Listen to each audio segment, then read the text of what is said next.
would please join and stand and recite the Pledge of Allegiance with me.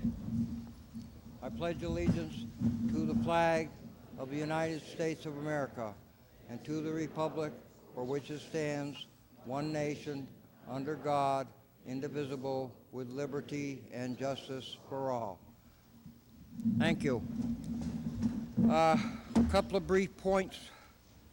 I'd like to ask you, if you have cell phones, to please turn them off in respect to all of us that are here, so as to not interrupt. The exits, the fire exits, are to the rear, to the right and to the left of the stage. Okay. Again, I will accept no heckling, booing, hissing, no second or third party innuendos. I would like to keep this very professional, very respectful. All right.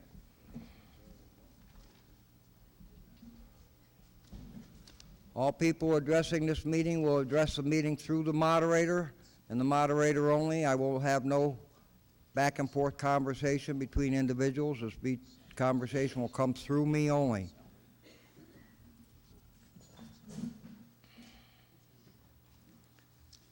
If in the event somebody is handicapped and wishes to speak on an article, they may make it known to me, and I will have a portable microphone brought to them. Otherwise, I expect those who are going to speak on articles to come up to the front.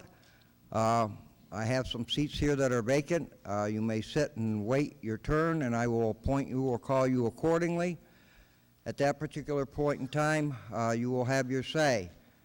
When you're done, I expect you to go back to your seat where you were sitting in the auditorium, so that I know where I'm at and I don't get confused. I would appreciate your cooperation with that. You will give your name and your address, okay, and a brief statement on what it is you have to say. Thank you.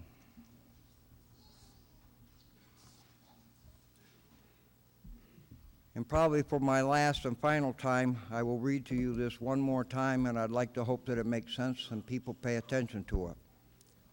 Welcome to Templeton Town Meeting. We have come together in civil assembly as a community and a tradition that is older than our state itself. We come together to make decisions about our community. As we deliberate, let us advocate for our positions, but not at the expense of others. Let us remember that there is an immense gap between saying I am right and saying I believe I am right, and that our neighbors with whom we disagree are good people with hopes and dreams as true and as high as ours. And let us always remember that in the end, caring for each other in this community is of far greater importance than any difference we may have. Welcome to Templeton's Town Meeting. Thank you. Article 1, please. Article 1.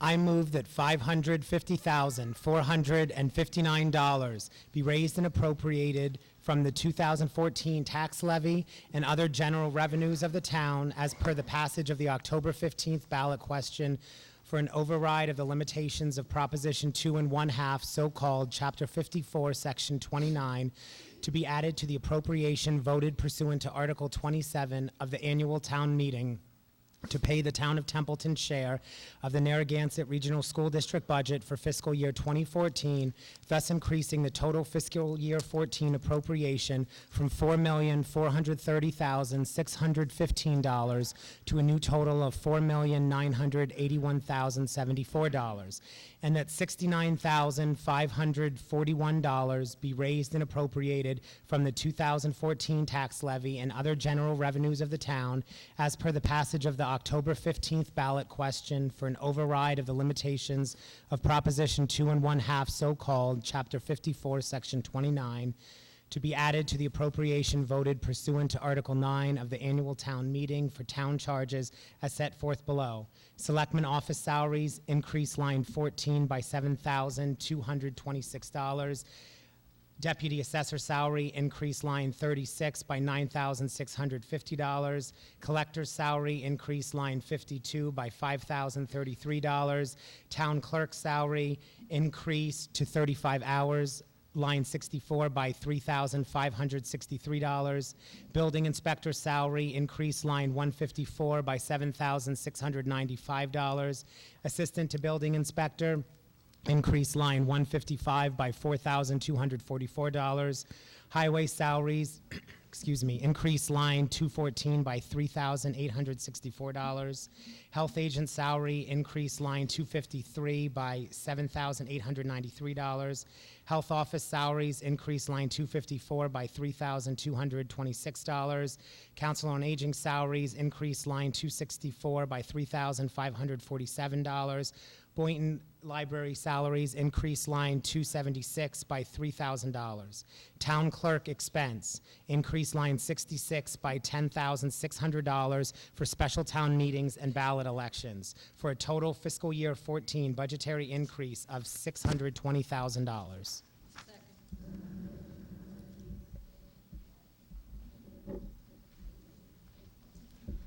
You've heard the motion. It has been made and seconded. Is there any discussion on this motion? The advisory board, yes? Mr. Moderator, if you allow me, I would like to take in that before we give our recommendation, is just to run down some things that we looked at as a committee. Under the bylaw, we are able to take and end up going into any documentation, whether it be treasurer or whatever, to take and make our assessment. Saying that, we evaluated the impact that 30% cuts would mean to the town services and concluded that the need to restore funding lost at the joint town meeting due to the increase of the assessment of the Narragansett Regional School District put the townspeople at a public safety risk. Funding was also needed for the override election and special town meeting. In the best interest to provide the services that the town people were used to in the past, and that it would be a minimal cost to restore hours to employees from the budget cuts needed to be made in the FY13 budgets. The advisory board unanimously recommends a vote of yes. Okay, thank you. All right, Mr. Keeney, there is a microphone there. Mr. Moderator, Yes, Mr. Keeney. it is my understanding that the purpose, one of the purposes at least, of the override, in addition to funding the school, was to be able to restore lost funding for those individuals whose hours were cut in the FY13 budget. If that's the case, I ask why the assistant treasurer's hours were not restored. I further want to point out that it's widely known that there are some issues in the treasurer's office in terms of efforts to straighten out records from FY13. The extra effort is being shared among the not only the treasurer's department, but the accountant and the Board of Assessors staff. The increased hours for the assistant treasurer would go a long way toward helping resolve those needed corrections or changes to update those records. Secondly, as part of the reason for making changes in FY13, at the end of FY13, the software that was used to run the town, so-called city and town software, was no longer supported beginning June 30th of 2012. The 2013, I'm sorry. So the town, so the accountant, the treasurer, and the coordinator collectively agreed that one of the functions of this city and town was to do the payroll. So with that software no longer being available, we collectively decided to outsource a portion of the payroll process. The treasurer's office does perform the data entry into the payroll process, but then that is outsourced at a cost of approximately $10,000 per year to process the work that used to be done as part of the city and town software. That was raised as an issue at the beginning of this fiscal year. When I went for my budget, I was informed that it would be addressed later on, perhaps in the fall. Here we are in the fall. It's not being addressed. There are no funds in this budget that would support the payment of processing payroll. So without having a budget for payroll, we're confronted with having to either lay off or tell the company that's currently processing the payroll that we won't be able to pay them, and the work would have to be done inside. We'd have to hire some other type of software to do that. There's no provision in this budget to allow that. So I asked the advisory board and the Board of Selectmen how they plan to address this, what I consider to be an urgent issue. Thank you. Okay, I have to have an answer from somebody here. Somebody better give me one. Answer the question as far as budget cuts. Huh? I'll answer the question as far as budget cuts, if you'd like. Well, we have a twofold question, one about an assistant, okay, who was not Right, refunded. that's what I'll be Okay, and we addressing. have a second one about the funding source for the payroll. The payroll is a different issue. Okay, what, has it been funded, or was there an article or No, motion? that was never brought up in the 13th budget. But I can address the assistant. Yeah, the assistants, none of the assistants' hours were restored, only full-time employees' hours were restored. Okay, Many assistants took cuts, 18 hours of 15 or 15. you want to tell the people that, number one, and then you want to address the issue about the payroll, you address that.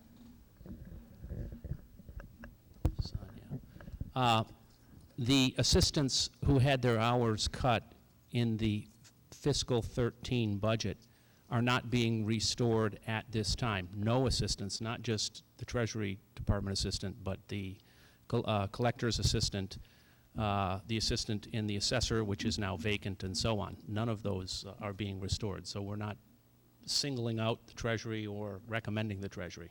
We're restoring the employees' hours, but not the assistants' hours. I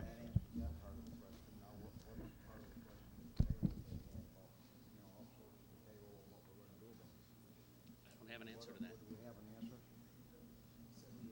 Do you have an answer with it, or? Yes, I do. Huh? Yes, I do. About the outsourcing of the payroll? No, I do have as far as the assistant. We took care of the system. Oh, okay. That's been explained. All I need, do you have any answer on the outsourcing? Do you have any answer on the outsourcing? It's an unfunded budget item this year, or I should say a deficit spend this year. It's not in his expense account.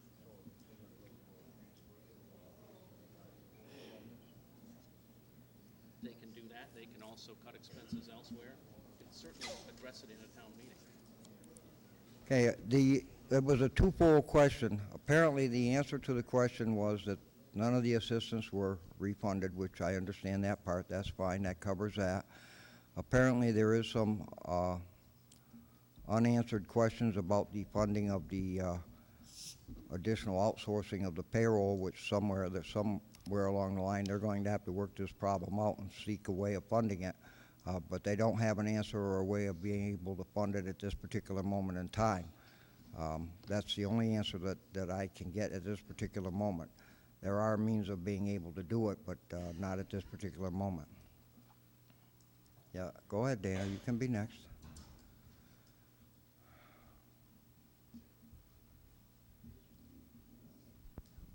Dana Blaze, 20 Turner Street.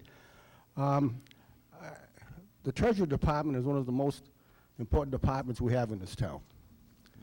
There's a lot of work, and since Tammy Collier left, which she did a great job, there's been Dan is the third treasurer we've had in that office. And even at Tammy's best days, she had an assistant to help her out. Now here's Danny taking over this mess that he acquired after being the third treasurer since Tammy left, and they're not giving him an assistant. To me, I think that position should be funded. Okay, thank you. Go ahead, Mr. Manti. Sharon Manti, 60 Manti Court. I just heard someone say none of the assistants were, restored. Well, funny, I see an assistant to the building inspector here on this list. And I also added those two figures, and I see 11,939 for the building inspector. And I'm just wondering, I don't see houses cropping up like crazy around Templeton right now. I see a lot of them for sale and a lot in foreclosure. So I don't understand why we're sinking so much money into the building inspector and also the assistant to the building inspector. I don't know if you've all got that page where it's all listed, but I see an assistant there being restored. Okay, thank you, Sharon. Hang on, Sean, let's, that was a statement. Go ahead, Sean. Yes, Sean Hamilton, 538 Berry Road. I agree with both Dana and Sharon's responses. And first, the building inspector right now, there's no houses going up. We don't need an assistant building inspector. But two, the treasurer's job is very important in this town. And I don't know if you've been following the town lately. Our financial reputation is slipping. We're looking at new schools, we're looking at buildings, and borrowing is expensive, and interest rates are higher if your ratings go down. And ours continues to go down. This is not the time to let the treasurer's office get in any more trouble than we have already. They're on notice. They're aware of what's going on in our town. We've got to fund this. We really do. You got to find a way, Selectmen. Let's be leaders in this town, okay? Thank you, Sean.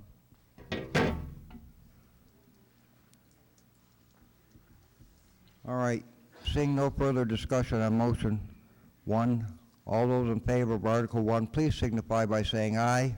Aye. All those opposed? No. The ayes have it at 7:20 p.m. Article 2, please.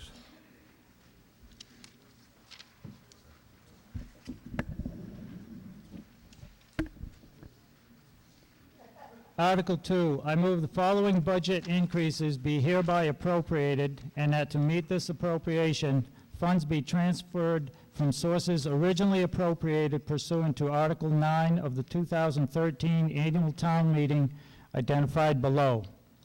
Increase the Assessor's Office expenses, line 37, by $1,500 to $9,775. Increase property revaluation, line 38, currently zero appropriated, by $8,500 to a total of $8,500. Increase Police Department salary account, line 131, by $25,225 to a total of $701,292. Increase Police Department expenses, line 132, by $25,000 to a total of $89,746. Increase the Animal Inspector expense line 172, currently zero appropriated, by $500 to a total of $500.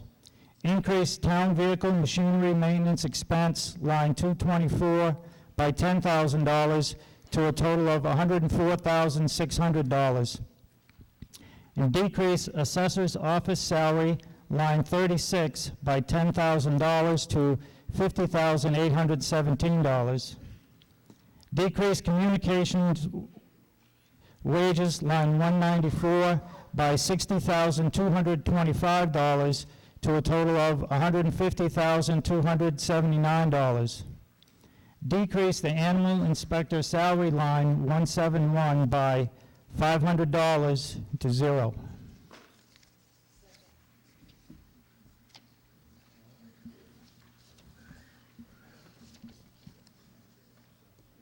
Motion been made and seconded. Advisory Board. Yes, Mr. Moderator, the advisory board reviewed these as transfers from budget accounts that were already approved at the annual town meeting, and they needed to be done within the departments. And our recommendation would be a unanimous recommendation to vote yes. Okay. No further discussions seeing at this time. I'd like to ask all those in favor of this motion, please signify by saying aye. Aye. All those opposed? Motion carries at 7:23 PM.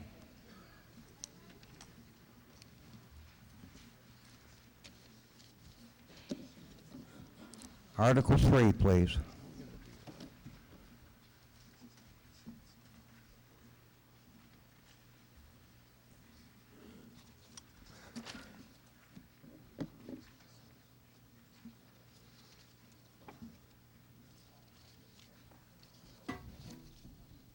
Your name and address, please. Garth Wiedemann, 31 Victoria Lane. Okay. We'd like to make a motion to see if the town will vote to accept the private roadway known as Victoria Lane, formerly known as State Forest Road, which extends from its intersection from South Road to its intersection with Hubbardson Road, the private roadway known as Mitchell Road, formerly known as Quail Run, and the private roadway known as Gary Road, formerly known as Windsor Road, owned by Benjamin Builders, Inc., and is shown as a definitive subdivision plan approved by the Templeton Planning Board on January 21st, 2003, as public ways or take any action relative thereto. Motion.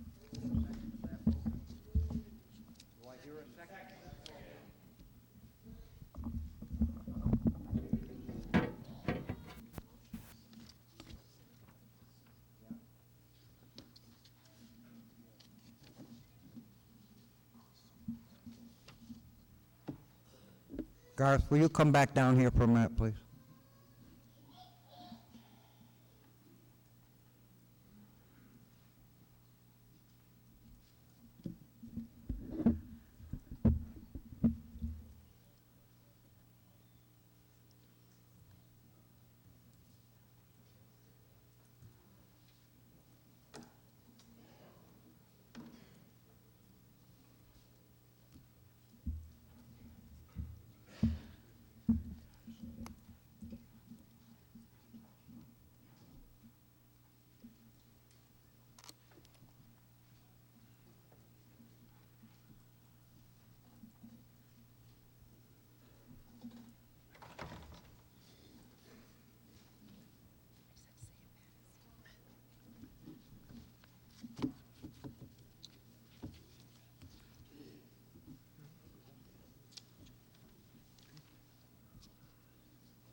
All right.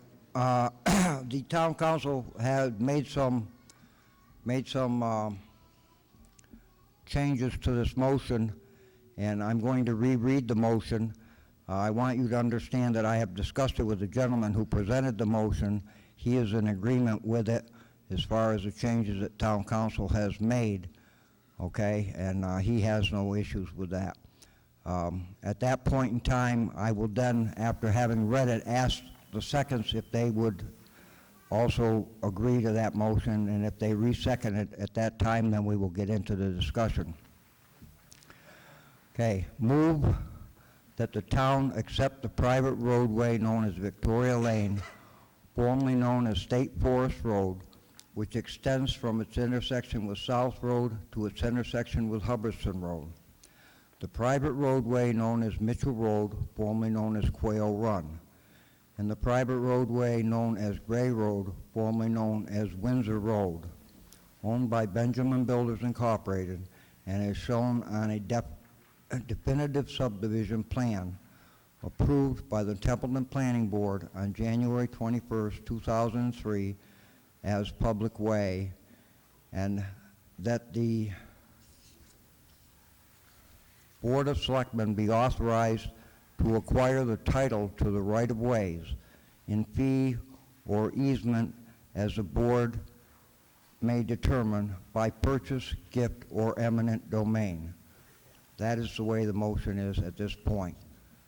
Now, do the seconds agree to this? You said Gray Road, it's Gary Road. Oh, I'm sorry.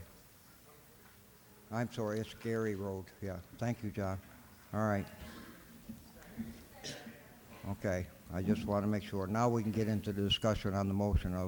Is there any discussion on this motion, please? Yes, Mr. Yes, Mr. Moderator. Spring. Information from the Planning Board and Storage Committee meetings indicates they will speak in favor of accepting the road. The Advisory Board recommendation is based on the increased cost to plow an accepted road which taxpayers live on and pay taxes, and depends on the recommendation from the Planning Board and Sewerage Board as accepting this road that meets the requirements. So, in that, the Advisory Board unanimously recommends a yes vote pending the approval from both the Sewerage and the Planning Board members. Is there any further discussion? You want to get up here, you have to, you know what the rules are. Mr. Moderator, isn't there supposed to be statutory requirements that would involve a hearing before the Board of Selectmen before we can accept a road? I didn't hear him. Did you hear what he asked? No, I didn't hear him. I'm sorry, Dana, I didn't hear you clearly. What are the statutory requirements involved in accepting a road? Isn't there supposed to be a hearing between with the Board of Selectmen before a road can be accepted? Does there have to be a hearing before a road can be accepted? It's also a citizen's petition. Citizen's petition, so it's not, we didn't have no choice. It didn't come through the board.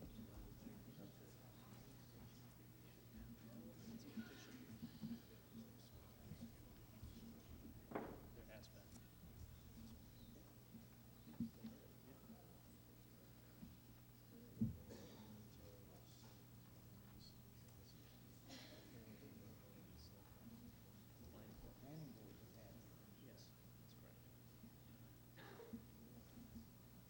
But I don't know.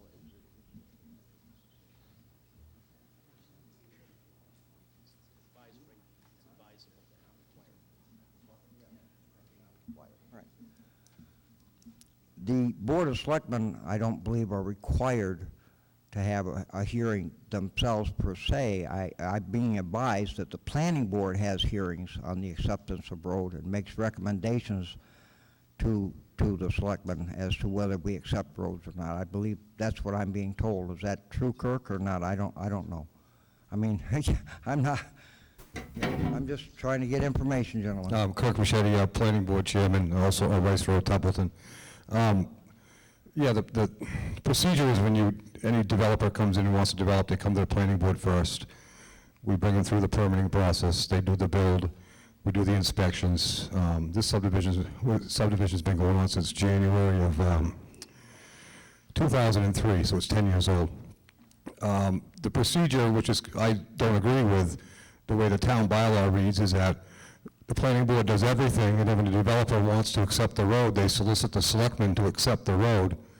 Then the selectmen, excuse me, pass it on to all applicable boards for their, render their decision and their final approvals or what have you.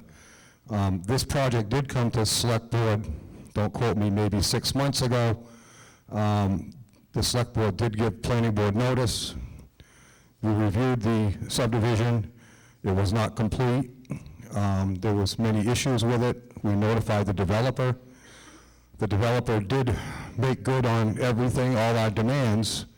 However, then he came back and solicited the select board one more time. However, there wasn't enough time for them to get, by the time it came back to us, there wasn't enough time for them to meet the criteria to make to the town meeting. So the applicant or the citizens, I guess, took it upon themselves to do citizens petition. So as a planning board member, I can say it's done. Procedural-wise, this shouldn't happen this way. So I can feel for the people in the subdivision. The planning board has actually taken the time to have a peer review agent go out and review the entire project. It is complete to the planning board specs, which would be town specs. However, this is a citizen's petition, so it kind of puts us in an awkward position to be rendering decisions and the final details on it, because we were forced to do it for the townspeople, and not to mention ourselves, because we kind of held it to the developer that if you don't perform and get this done right, I'm going to stand up here tonight like I am tonight and say it's not done right, but I can't say that because it is done. So I hope that answers everybody's question. All right, so then, as I am understanding, it is the town bylaw that says that the selectmen need to have a public hearing first to be able to accept the road. Is that what you're stating to me? No, I don't believe it's a public hearing. You just said, I know that the selectmen have to be, the developer would go to the selectmen and notify them that they want their road accepted, and at that time, I believe, I could be wrong, but I think I'm right, then they notify all the other boards, which is pretty much planning board who started, that brings it through anyways. It has happened? Yeah. It happened. The But developer being a met- citizen's petition, I can't answer all the legality stuff Well, because it wasn't followed. The developer met with the selectmen. You want to answer that question? Did the developer meet with you people, and did you people agree to this or not?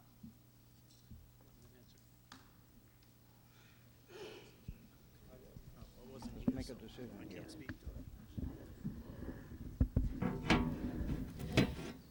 The developer did not meet with the Board of Selectmen. We received a letter, and we sent a letter out to all boards, committees, and commissions who had input on whether these roads should be accepted or not. I had concerns about the sewer liens and the covenants that are supposed to be placed on each property, because the homeowners association is supposed to maintain and take care of the pump station and the sewer lines. And I believe when we accept the roads, we accept all of the infrastructure underneath those roads as well. So that was my concern. It went out to different boards, committees.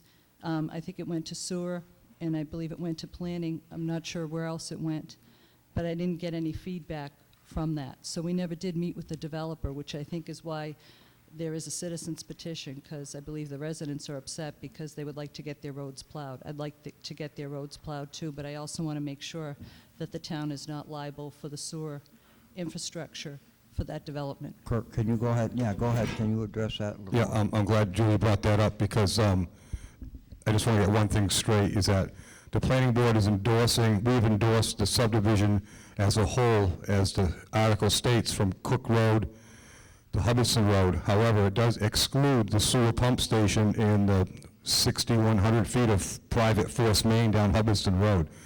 That was a separate agreement through I think it was the previous developer, and this developer had bought into the project in the sewer department, and maybe they can explain to you in more detail. However, there is a homeowners association that everybody that lives in that neighborhood, excuse me, has on their deed, that they are responsible for the sewer ejection pump station and the private main down Hubbardston Road. So the planning board is only endorsing the streets and ways of the subdivision and not the pump station. I think if you look at the second citizens petition, I don't know if they're going to bring it up tonight or not, states that. So once again, being a citizens petition, there's a lot to talk about and a lot not to talk about, and I didn't draft it, so I can't really comment on it, but the planning board is not endorsing the sewer pump station and or the force main down Hubbardston Road.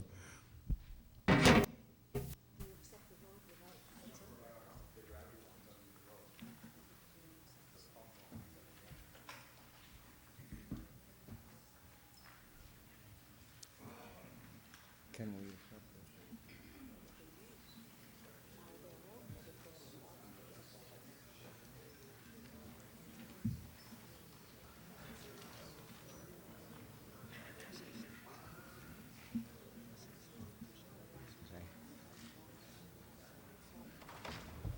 Well, this was presented to you as a citizen petition, and, you know, the citizens do have a right to vote on what they feel that they want to do or they don't want to do, and I'm going to call for a vote on this motion. And seeing no further discussion, all those in favor of this motion signify by saying aye. Aye. All opposed? The motion passes.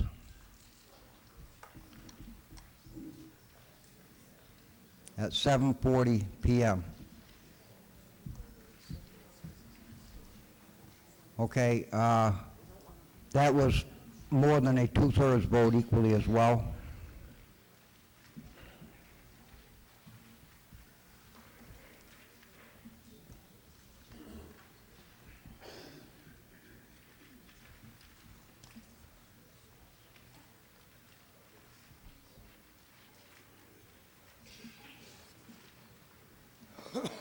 Article 4. Article 4. Hearing no motion, Article 5.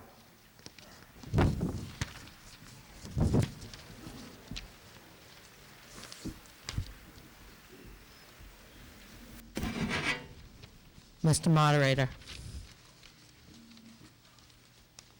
Move to see if the town will vote to establish a new 7-person building committee to use an already done feasibility study, an already done environmental study, and an already purchased and engineered building plan, which will be appropriately scaled down for the purpose of rehabilitation of the property/building at 252 Ballinville Road for use as town office building within and significantly under the $1.9 million appropriation as voted and authorized at the 2006 annual town meeting, Article 64.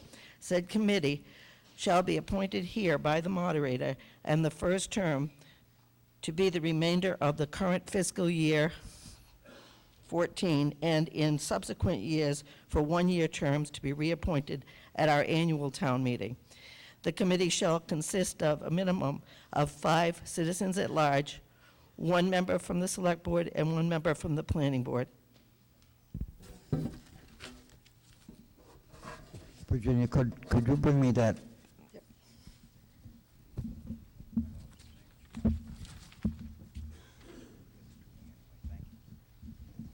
Is there a second on this motion?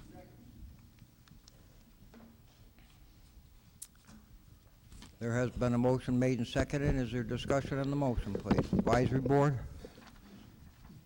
Mr. Moderator, if you just bear with me, because we did look at an awful lot on the next 2 articles before we made our recommendation.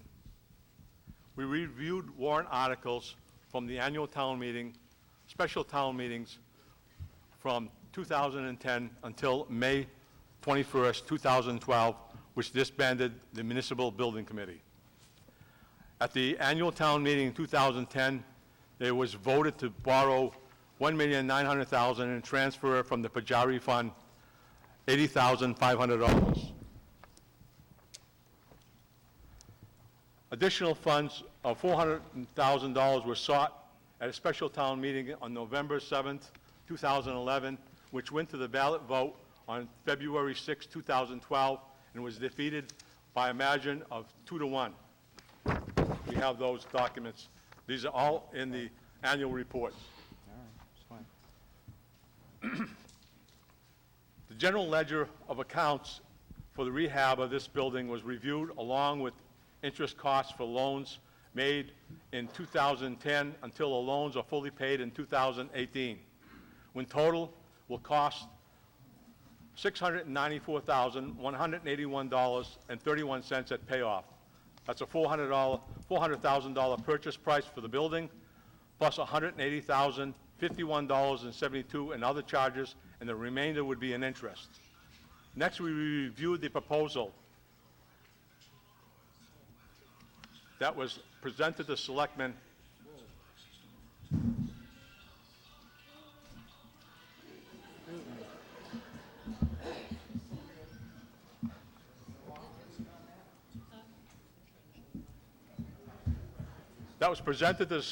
on September 23rd, was done.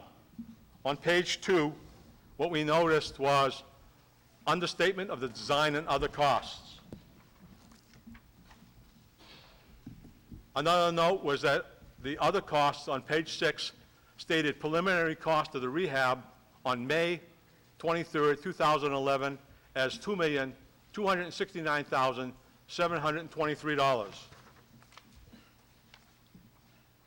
After reviewing that, we looked at the bids that came and that were dated for the rehab of that building and opened on May 2nd, 2012, and has a lowest bid of $3,289,525, which is approximately $1 million more than the 2011 projected cost. We gave those sheets out so you see that. We also have the actual bids, if anybody wants to see those, so that we end up showing that we have those bids against the sheets that we have. We also looked at, since the construction costs have increased by 10% over the last 18 months when those bids were made, we also projected that the actual cost in today's dollars would be $3,618,477.50. Looking at that overall figure, by reducing that amount, the $3,600,000, by the same as the proposal, would indicate that was submitted to the selectmen, that indicates the cost to the town would be somewhere between $2.5 million to $2.7, which would be more realistic for the actual cost of that.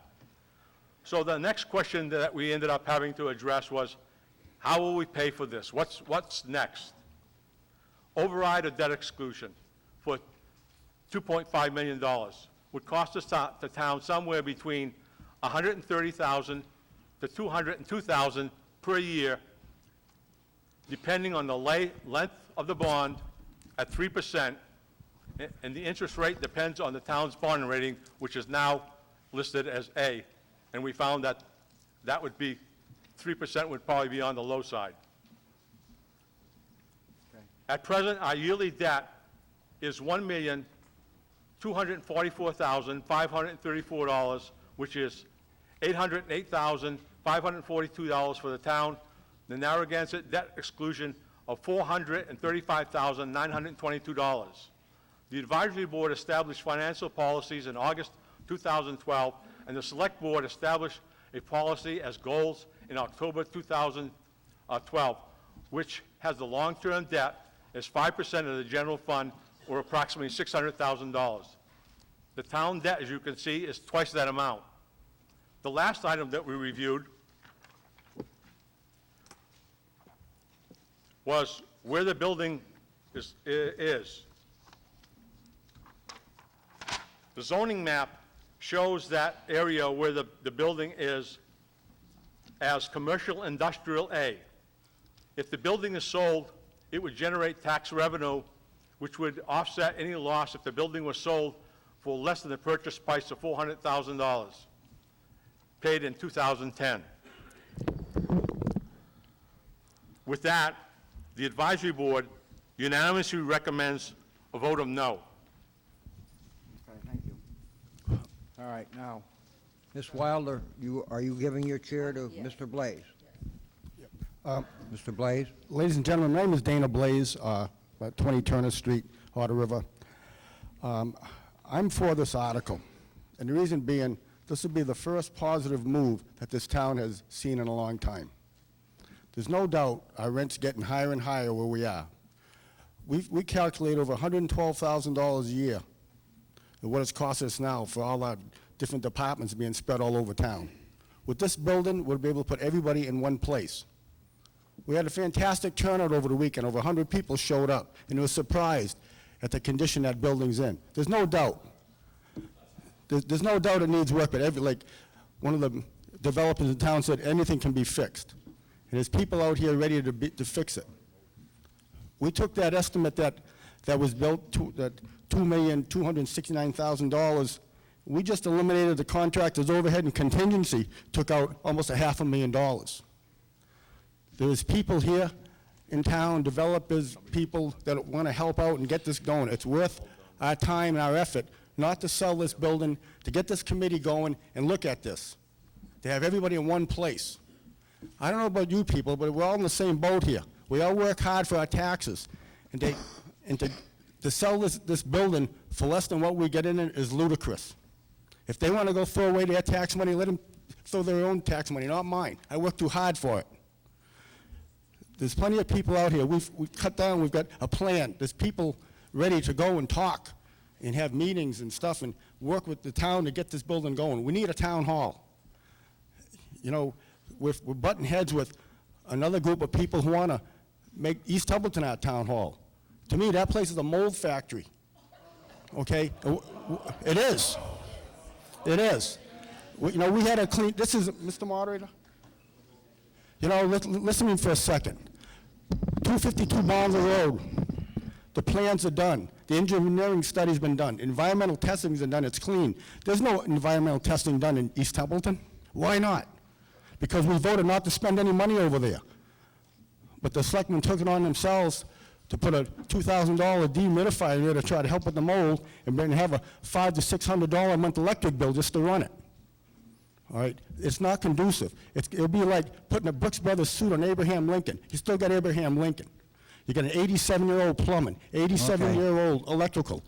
It doesn't meet the energy code. Okay. All right? Well, I'm just telling, this is the alternative, and it's the best thing that could happen to town, and the most positive thing that ever happened in a long time. Okay, next I believe it was Peter Farrell.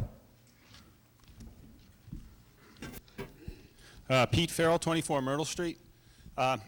Myself, I believe that 252 belongs back on the tax rate and used as a factory, which it has been for its entire life. I think that the East Templeton Elementary School would add to the charm of this town, whereas putting some lipstick on 252, I don't think it would do that at all. So I'm not in favor of this article at all. Thank you. Okay, Mr. Mitchell, I believe you were next, and then it'll be Mr. Columbus. Bob Mitchell, 326 Royalston Road. I am here to tell you that I do not find 252 Baldenville Road any better of a deal than it was when it first came to town, and it had to come through town meeting because all the people that worked on this knew this was not going to pass through the polls. This has not gone to the polls. If it ever did go to the polls, it would not sail. So they keep bringing it back to town meeting to see if they can slide this through. This building is not good. It needs to go back on the tax rolls. Thank you. Okay, Mr. Columbus, you're next. Thank you, Mr. Moderator. Bob Columbus, 17 Main Street, Otter River. I'd just like to correct something that was said earlier in regards to a special town meeting on November 7th, 2011.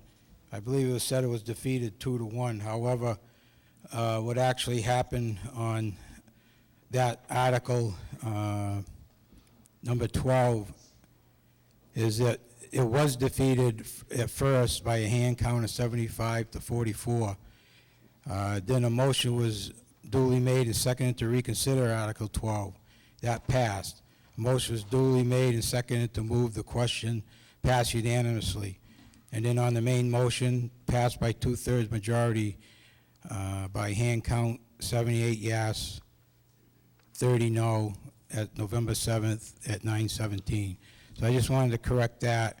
Okay. And also, just say that, like Dana said, the plans are in place. You have a clean building there and clean property up there.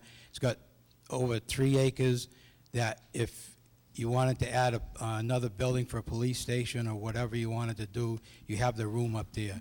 There's room for parking and also access. There's good traffic flow there. East Templeton building, you have Cumberland's and Dunkin' Donuts right across the street, so the traffic would be basically congested over there on Patriots Road. So Okay. again, I think this is the better of the 2 options. Thank you. Thank you, Mr. Columbus. Next, Beverly, you were next. After Beverly, it's going to be Richard Wilder and then Ken Case, and gentleman on the end here. And then you, Mr. Scull. It's on. Is it on? Yeah, it's on. I don't know where these guys have been living the last 6 months that we went through hell over high water to get an override passed. The school is going to need more money. Everybody knows that. They're going to need more feasibility money. They want a new school. Wait, no. Where is the money going to come from? Where is the money coming from for this project? Just be careful what you do to me, Beverly, because I'll shut you down in a hurry. You understand that? I know you will. Thank you. My concern is there is no money for this Stay to the project. point. If we want to do a building, at least on a temporary basis, we should use East Templeton, because preservation money will pay for it, and we don't have to pay it back. We don't have extra money, and I can't see asking the people in this town to cough up over $1 million for something that's not, I'm afraid, is toxic. I have all the paperwork to prove it's not. Hold it. All right, the two of you, step apart, please. Step apart. Say not another word. Either one of you. Thank you. Sit down, please, Beverly. Yeah, go ahead, let's try. Yeah, we're all set. We're going that way. Thank you, Mr. Dixon. All right, Mr. Wilder.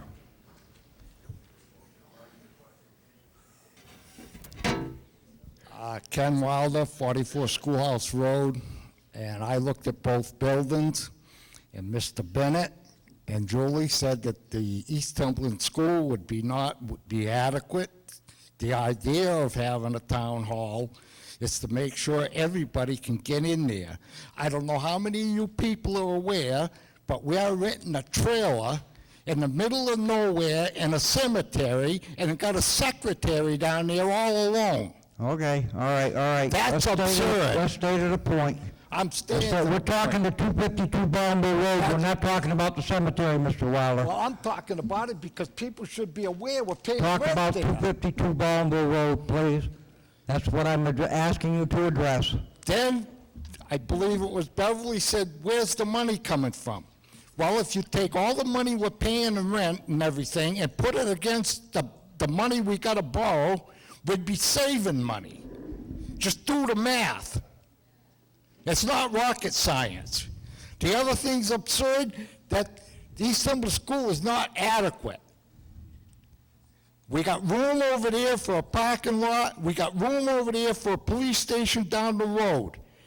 Okay. It's time we had a town hall. And it's time we vote to get it. Let these people work on it and see what they come up with figures. I have a hard time believing what this advisory board is coming up with for figures. It just doesn't jive. Okay, Thank you. Thank you, Mr. Wilder. Mr. Case.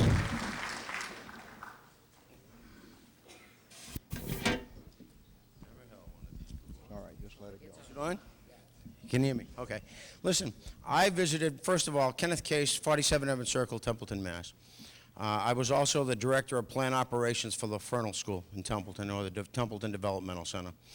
I wanted to know, like the rest of yous, what there was in these buildings. So I honestly went up, I didn't favor either one, I went up and took a look at both of them. As I walked around the building, I don't know if any of you's noticed on 252, but as you walk out in back of the building, you take a look at the cement blocks. The moisture's been into the blocks are starting to deteriorate and separate. It's no lie about that. If you look at the plans that Jerry and the guys have come up with, which are a good set of plans, Jerry, I want to compliment you on that, you're going to see that they're cutting into the floors. By the time they're done, they're going to put a lot of money into the building. I don't know if I want to pay those taxes right now. I'm not sure about that. But I also looked, and I wanted to get into a couple rooms, and I wasn't allowed into them. Okay, they had caution tape up around them. So I went and asked why. And maybe somebody can tell me why that caution tape was up. Well, I understand the bathroom's not working. The bathrooms weren't working in East Templeton either, but I could go in every room that I went in. I even went down and seen the boiler that I was told was so bad, but yet then the Fernald School runs 7 of them, Welland McLean sectional boilers, which can easily be repaired. It's not a big expense, okay? I'm not going to stand here and preach to people and tell you that one place is better than the other, but I will tell you that I agree with Dana. We do need a place, a town hall. When I question the square footage, I find that both buildings are approximately the same size in usable floor space. According to the Narragansett Regional School District, it was posted at having 12,000 square feet, and according to the selectmen, it's been told to me that it has 10,000 square feet. I think if everybody really wants to be honest and be fair with this thing and really find the best place for you, I wouldn't vote for this article. I wouldn't vote to get rid of it, but I wouldn't vote for it until we can actually have somebody go into East Templeton and give us an honest opinion of what is there. I looked in the building. I read some of the comments that were in the newspaper about it's crumbling. Maybe somebody who's an engineer could have showed me that, because I'm licensed and I didn't see it. But I don't see everything. People need to, we need things in town, and I agree with everybody. We do need things. You need a school system that works. You need to care about your kids. You need to put people in one place, okay? No arguments with me on it, and we're going to end up paying for it. Okay, Kenny. Thank you. Thanks.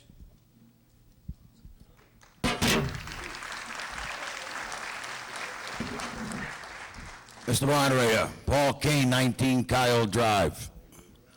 I concur a little bit with Mr. Case. I don't think 252 is the right place, and when it comes to the next article, I don't think the East Templeton School is the right place. Because they're temporary.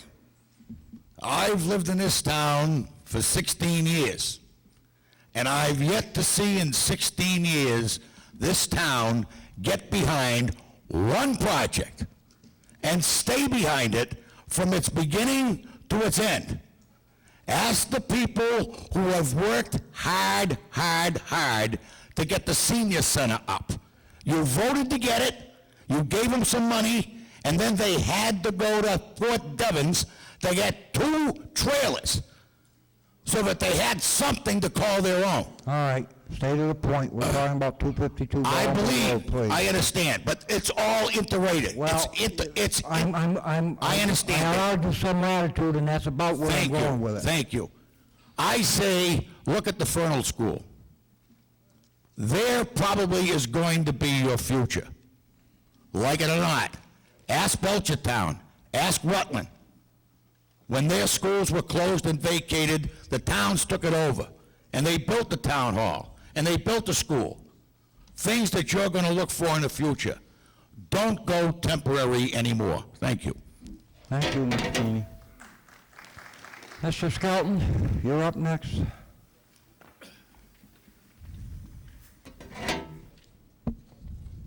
My name is Jerry Skelton. I live at 569 Baldwinville Road, and I was the chairman of the committee that everyone up there behind me likes to knock me down. But Thing I want to say about the advisory board figures. You're right. The bids come in at $3.2 million for one reason. Every contractor here knows that